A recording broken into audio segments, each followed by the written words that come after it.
New tonight, with overwhelming bipartisan support, the U.S. House voted to advance the renewal of a major national security surveillance law. After a chaotic week of infighting, House Speaker Mike Johnson pushed through the renewal. The FBI calls the Foreign Intelligence Surveillance Act, or FISA, critical to the security of all Americans, especially in the fight against terrorism.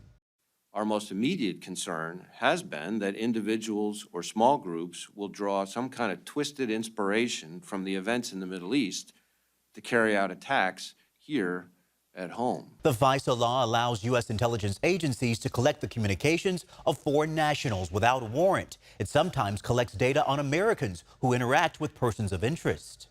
If they don't fall in the exceptions and they're searching Americans, searching your name, your phone number, your email address in this giant database. The revised version shortens the law's lifespan from 5 years to 2 years. The House also narrowly voted down the Andy Biggs warrant amendment, which would have prohibited warrantless searches of U.S. person communications with exceptions for imminent threats to life or bodily harm. The failed amendment was introduced by a group of bipartisan lawmakers.